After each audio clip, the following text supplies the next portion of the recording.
Sandy, come on in. Hi. Hey, nice to see you. Have a seat. Thank you. How you doing? Well, it's been kind of a shift, and it's been a really hard rotation.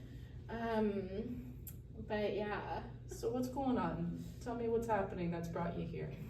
I mean, I kind of messed up.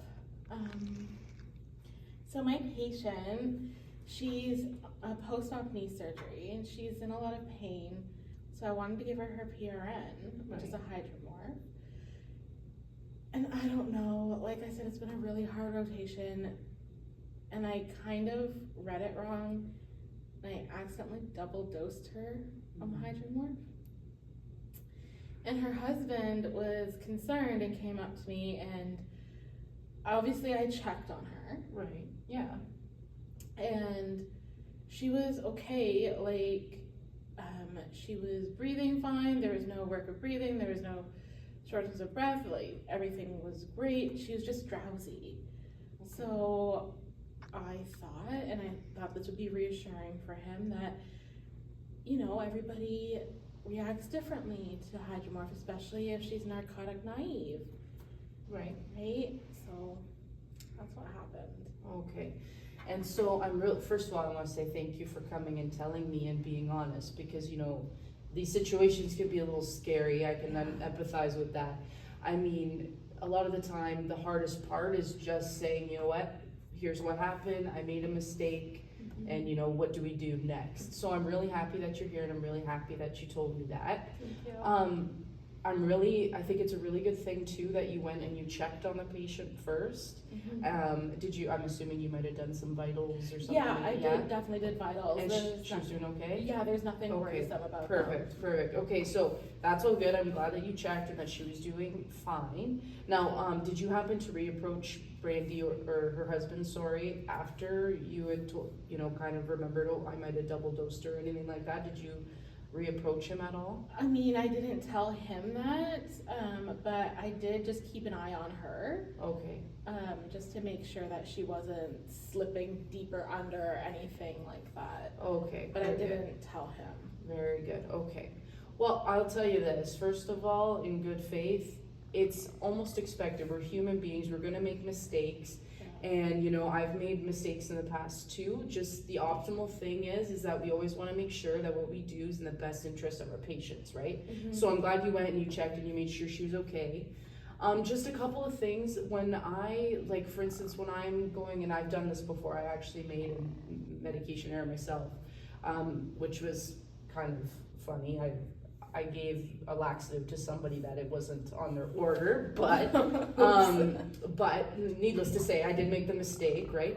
The important thing is that, once I made that mistake, I'm not gonna lie to you, I kind of wanted to be like, well, this is like not outside of the realm of what could be normal or over the counter, like what's the worst that's gonna happen here is what I want to happen, that kind of thing. But when you kind of conceptualize and you think, what would you want to do if the shoe was on the other foot? Like if you were Brandy, kind of what would you want to happen? Would you want the nurse to come and say, hey, you know what? I apologize. Like you're going to have the best sleep of your life, mind you, but I made sure you're safe and you're okay, but you know what? I did make a mistake and this is what happened. And I'm sorry, I didn't really realize it earlier, and here's what happened, and I'm going to make sure every action is taken to make sure you're safe at the end of the day, right? And I would hope that that's something that we would share together. And I know you, and I've known you a long time, and I know you're always looking after the good of others. So I'm glad that you came, and that's ultimately, I'm sure, what you were going for. But what was leading up to that? So what kind of things led up to kind of the error being made today? Is there something going on that I could do to help you? Like, is there some sort of... I mean, I don't want to overshare, but I'm going through a divorce right now, and it's really expensive, so I've just been picking up extra shifts. I'm also going through the bridging program with McMaster, and it's just evil. So between placement and working, this is my 16th shift in a row. Right. And I think maybe that has a little to do with it. I don't know. Are you coping okay otherwise than at work? I know this mistake happened, but how are you doing outside of work? Things are hard. Right. It's a hard time. Right.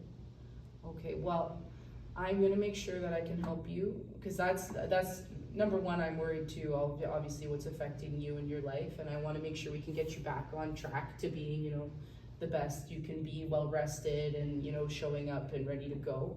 Maybe we can look at maybe doing some switches and seeing what, you know, maybe can work better with your schedule, or where we can get you in for extra shifts that won't make you so, you know, pulled at every direction. Is there any type of thing that could have contributed to it? Should we have a better layout for how orders are written? Was there anything there that impaired your? I think that's a good thought. I'm not sure if that was really the case. I think that it was mainly me, to be completely honest. Okay, all right. So now that you brought this to me, we're just gonna go over a couple of things that I think that, see if you feel the same way. Like for instance, so when that happened to me, I made sure that after it happened, I first and foremost went and checked on the patient, which I'm glad you did, that was awesome. And then next to that, you wanna always make sure that you let the doctor know of kind of whatever happened. Like luckily for both you and I, the outcome for the patient wasn't negative in a sense. Mm-hmm. I mean, obviously it's not what you want to happen, it's not maybe what the patient wanted to happen, but thankfully this is nothing incredibly serious. But we do want to make sure that the doctor's aware in case there's something that we need to do and intervene immediately, because again, ultimately we want to make sure they're safe and well. So if there was by accident not something that was, you know, not as harmful, we want to make sure we intervene as quickly as possible, because yes, we make mistakes, Mm-hmm. but we want to make sure that, you know, we're doing best by the client. So we would do that, and then after that, we always like to inform the patient.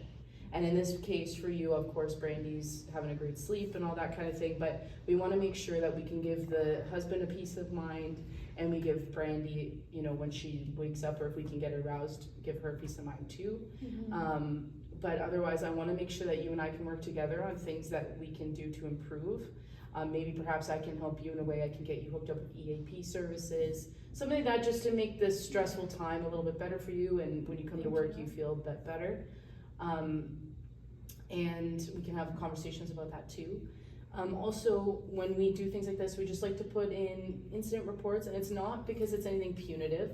That's not what it is at all. Okay. But what it helps us do is say it is something that we could do better. Maybe the order wasn't clear for you, or maybe, you know, when you're quickly looking, all that kind of thing, then we can go back and we can say, you know, what would have helped, not just you, but anybody in your shoes, is maybe if we had it laid out a separate way, or if maybe we have a guideline here to help you. Right. And that's what it's for, because they don't track your name or anything like that. Oh. It's more so to keep track of what's going on. And it would never ever come back at you like that. But like I said, we just want to make sure that we're doing best by the patient. Thank you. You're welcome. Thanks for telling me. Thanks for being the type of manager I can tell. Oh, you're very welcome.